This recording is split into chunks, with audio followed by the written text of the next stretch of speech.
सुप्रभात प्यारे विद्यार्थियों। पिछले 2 दिनों में हमने संज्ञा और सर्वनाम किया था। आज हम इसी को आगे बढ़ाते हुए कड़ी को विशेषण करेंगे। विशेषण को इंग्लिश में हम एडजेक्टिव कहते हैं। विशेषण क्या होता है? जैसे कि नाम से स्पष्ट है, किसी की विशेषता बताना। परिभाषा देखिए, संज्ञा या सर्वनाम शब्दों की विशेषता बताने वाले शब्दों को विशेषण कहते हैं। संज्ञा मैंने आपको बता दी क्या होती है, और सर्वनाम भी पिछली वीडियो में मैंने आपको बता दिया। तो इन दोनों की विशेषता बताने वाले शब्दों को विशेषण कहते हैं। उदाहरण के लिए, राम कंजूस है। राम क्या है हमारा? राम क्या है? हमारी संज्ञा, व्यक्तिवाचक संज्ञा ना, नाम रखते थे। तो राम की क्या विशेषता है? वो कंजूस है। उसका गुण बता रहे हैं। राम की क्या विशेषता है? वो कंजूस है। तो ये हमारा विशेषण है। आम कितना रसीला है। आम क्या है? ये भी संज्ञा है। उसकी क्या विशेषता है? कि वो बहुत रसीला है, यानी मीठा स्वादिष्ट है। तो ये हमारा रसीला जो है वो विशेषण हुआ। विशेषण के 4 प्रकार होते हैं, 4 भेद होते हैं। एक होते हैं गुणवाचक विशेषण, संख्यावाचक विशेषण, परिमाणवाचक विशेषण, परिमाण के भी, और सार्वनामिक विशेषण।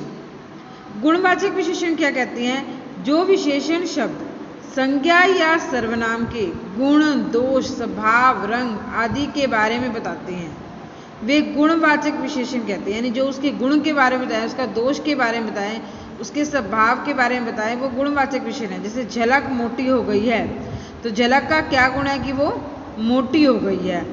झलक का क्या गुण है? कि वो मोटी होगी, तो उसकी गुण बता रहे हैं। राम महान थे। राम की क्या गुण है? कि वो महान थे। तो ये गुणवाचक विशेषण।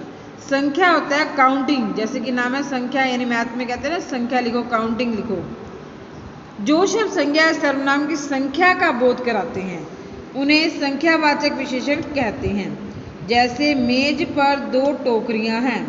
संख्या कितनी है? 2। कक्षा में 40 छात्र। 40 क्या है? हमारी संख्यावाचक विशेषण। जिन विशेषण शब्दों से संज्ञा या सर्वनाम की मात्रा, नापतोल आदि का पता चलता है, उन्हें हम परिमाणवाचक विशेषण कहते हैं। जैसे परिमाणवाचक नापतोल का है? 10 किलो गेहूं रमेश लाया। तो 10 किलो क्या है? वो नापेंगे, नापतोल है। रमेश ने 2.5 मीटर कपड़ा लिया, ये भी हम नापेंगे। इसके 2 प्रकार होते हैं, निश्चित और अनिश्चित।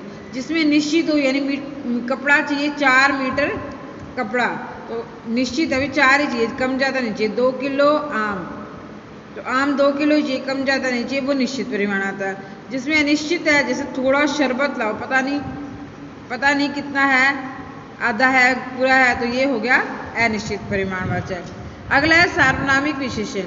जो सर्वनाम शब्द संज्ञा से पूर्व लगकर उसकी विशेषता बताते हैं, उन्हें सार्वनामिक विशेषण कहते हैं। जैसे यह पुस्तक मेरी है, तो यह क्या है? सार्वनामिक विशेषण। विशेषण की 3 अवस्थाएं होती हैं, एक मूलावस्था, एक उत्तरावस्था और उत्तमावस्था।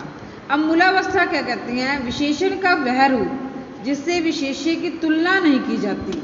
विशेषण का वह रूप जिससे विशेष्य की तुलना नहीं की जाती, उसे हम मूलावस्था कहते हैं। और जिसमें 2 विशेष्यों की तुलना की जाए, वो उत्तरावस्था की जाती है।